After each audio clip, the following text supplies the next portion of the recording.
when I was really young, and he was absolutely brilliant. Things he could do with the ball. Don't say when you're really young, because I played against him, so you make me feel really old. This is the official Leeds United podcast. Please welcome, ladies and gentlemen, the Welsh Wizard, Dan James. How you doing, mate? I'm not too bad. How are you doing? Very well, thank you. In fact, I wanted to ask you a question straight off the bat, a tricky one for you.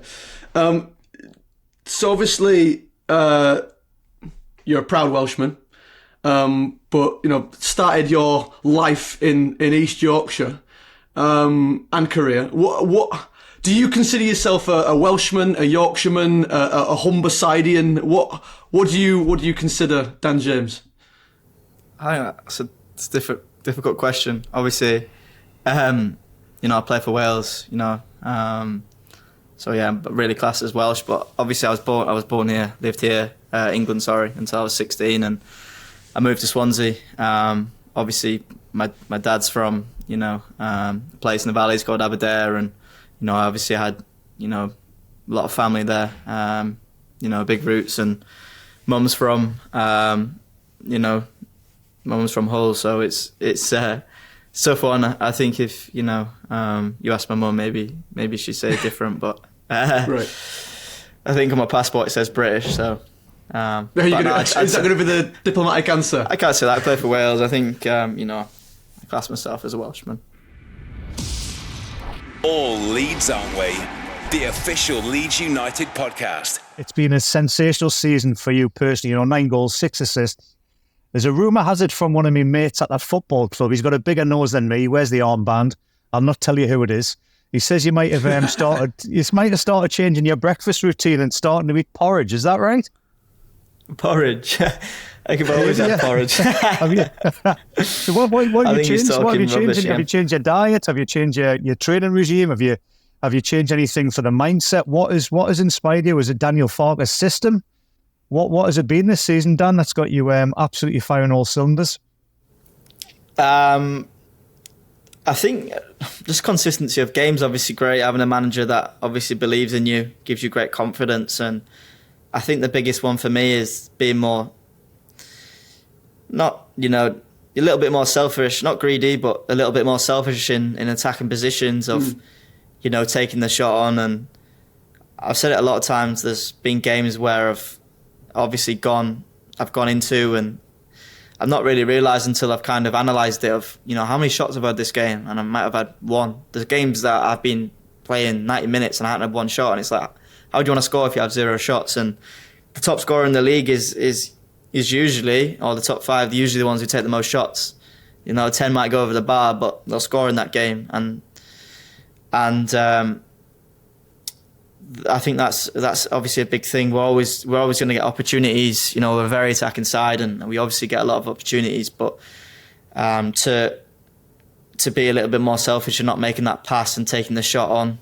And I think before there's been in moments where I've gone a little bit safe because I maybe missed, and I thought, I don't want to do that again. But I'm kind of in the moment and want to continue to be as I've missed it. I'll get the next one. Go again, and kind of having that mindset of, I'm going to score, and you might miss a big opportunity. It's like, well, no, I'll go and get the next one. And obviously, there's times where you don't want to be too greedy, and maybe you should have made the pass and not have a shot, but kind of not listen to others too much around you when they're shouting at you that you should have passed it, because that they in their situation wouldn't have passed it either. So. But going to that, I know exactly what you're on about. Yeah, maybe. Yeah. But also just trying to. I think I said it the other day in an interview. But kind of making the goals, kind of ones that Cardiff, where it's not a good goal, but you kind of there and you're making that run. 9 times out of 10 you might not get it, but the 10th time you will, and kind of getting into that back stick position, which is what I'll always encourage any winger at a young age to do. It's all right picking it up in midfield and going and score a worldie, but you'll add 5-10 more goals a season if you make that back stick, and if you do it every time, knowing that the opposite winger fullback's going to cross it, whether it comes to you perfectly, whether it takes deflection, but just being there and always making them runs is going to get you opportunities and goals. And if it's not, it's taking a defender away for space for another player to put it in the net. Speaking of Cardiff and taking defenders away, for the third goal, were you as shocked as anyone that you ended up with that? Yeah, I think I did. Like, I don't know. It was weird. I kind of went shoulder to shoulder one of them. They obviously ran into each other. I don't know if I twisted round, but the ball just ended up on my feet, and I just head down and kind of run it to the goal. And I thought at the time I could run this myself, and obviously their fullback read it a little bit, had a little bit of head start on me. And I wanted to play Korean. I think the guy blocked it off well for Cree to finish first time. Just tried to get it around him, and he was very composed to play it back. Pat was obviously nice to, I think we were all involved in it. Pat obviously dummied it for Georgie, and then Georgie was nice and composed to finish. And I don't think I've ever seen a fan so happy for a player to score in my life, and the players as well. But was it a little bit more special being a Swansea boy as well, scoring against them? I think it was obviously nice because you get a little bit of stick. You get a little bit of stick from rivalry fans, and obviously never played them in the first team for Swansea. I always played them when I was younger, but when obviously they're in the same league, I wasn't there. So it's kind of the first time I've been there away. So yeah, I had a little bit of stick, but it's obviously a little bit weird as well playing for Wales, and then fans are supporting you when you're playing for Wales. So you kind of got to phase it out and just kind of enjoy that, just laugh it off, and that's the best thing for it. Listening on together. There was something you mentioned there about you playing it safe, which is kind of the death knell in football. I mean, if you're playing it safe, that's kind of the beginning of the end, perhaps. And again, I don't want to sort of just shoehorn my job into it, but one of the things that I notice with my job is that you've got to try stuff. You've got to try and be interesting and exciting. And if you're too afraid to fail, then you're going to play it safe, and no one's going to want to watch that. No one's going to find that interesting to watch. And so do you find that, I mean, obviously it's a results-based business and you can't just fail, but do you find that under Farker there is the opportunity for you, there's a safe environment in which you can try stuff, and you're not going to get hammered saying, why did you shoot from there? Because you're allowed to fail, because that's what makes exciting footballers. Yeah, definitely. It's he has that kind of, especially with the forward players, that license to go and take them risks, because he wants that. You want it as a player, you want to see it as a manager, fans want to see that. But as you said, sometimes you come a little bit safe when things don't come off, and maybe you're just passing backwards all the time. You're not going 1v1, and you feel, I'm keeping the ball, but you're actually not doing anything. And then you're wondering yourself why you're getting brought off at 60 minutes, because you're not really affecting the game. You might be defensively, but you're not on the pitch to do the defensive stuff as a forward player. You're on the pitch to create goals and score goals, and you do go through them patches, but I think that's when it's good, when you have good people around you who can speak to you about it, that you can take a little bit of constructive criticism off of. Okay, you're getting in these moments. This is what you were doing, before, but now you're kind of coming away from them things, and it's taking them risks, and I think sometimes, as you spoke about your job role, if you're scared you're going to fail, you're never going to really reach your potential, or you'll always look back and be like, why didn't I do that? You'll always regret that you didn't do it. And I think sometimes with the manager, they'll always have certain points of what to do, and I've had stages in my career where I've done exactly what he wants to do, and then I think, okay, I've done exactly what I want to do, but then I've not took any shots, I've not gone past any players. I've kind of just stayed in my shape, I've done well, I've maybe won the ball back, I've stayed out wide that he wanted me to, but I've not really created much. And sometimes you've just got to, go is that what you go back bit. to there, what you were saying about being a little bit more selfish about Dan James and wanting to excite and be the Dan James player without going away from too much of the team tactics, yeah? Yeah, that's exactly it. And, taking shots on, and, you might have players or managers around you being like, why don't you pass it? But go and do it again, and go and do what you love doing, and the reason you got here is because of that kind of stuff. If you come away from it, then you're not gonna excel as a player, but you're not, as you said, you're not going to play really. So if you're going to be on the pitch as a forward player, because your dynamics in the way you played, Dan, when you were growing up, who did you idolise as a footballer? Did you have anybody that you wanted to be? Yeah, so I love Eden Hazard, and I think Thierry Henry is kind of my idol of them two players. Thierry Henry was kind of, when I was really young, and he was absolutely brilliant. Things he could do with the ball. Don't say when you're really young, because I played against him, so you make me feel really old.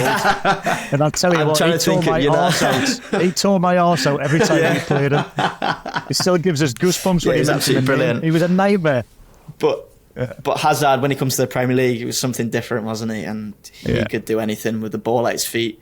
He could receive back to goal. He could turn you. He was strong, quick. Yeah, there was one year where he was just literally unstoppable, and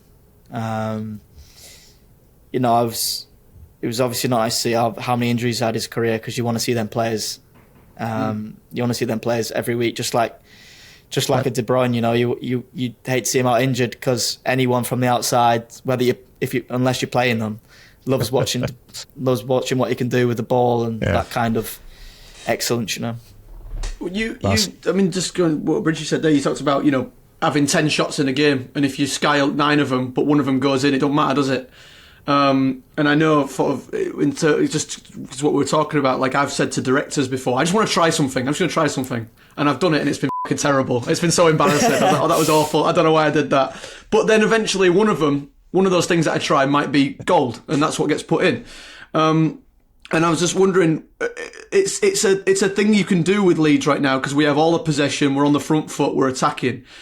Is that something that you maybe have to shift when we get promoted, and maybe we don't have that much attacking, and maybe you have to be a bit more aware of this could be the only chance you're going to get to shoot in the game? Would that shift depending on the opposition, or were you always going to play that way? No, I think, if I think you always kind of want to play that way. Don't get me wrong, you're going to get less chances against the top teams, and you may only get one chance, but you believe that you're going to score that. You've got to put 100% into it, rather than thinking, sometimes I've had the one where not been through on goal, but I've had a shot and I'm thinking where to pass it, and someone takes it off you. But you've got to be clear in your mind of kind of what you want to do, and as you said, going back to 10 shots, you might score one. People are very, very quick to forget of, the 9 that you missed, aren't they, when you score. So that's why you've got to keep being, prolific with it and keep going. But yeah, it's obviously tough against top teams. You might maybe get one chance, but you've just got to be clear with kind of what you want to do. If it's an easy square and pass across the box, then yeah, definitely you've got to pass it and not take the shot on. But if you're clear and 100% with your shot and you believe that you can score, then even if you don't, you've got to know that you've made the right decision, because then, as said again, you go back to the change room thinking, should have passed it, and then you go into the next game and you think, I'll pass it, and then it wasn't the right decision, take a shot. So it's the stuff that keeps you mind games with yourself. Is the stuff from your career where you go like this? Is there still one moment where you're like, I should have done that from like 5 years ago?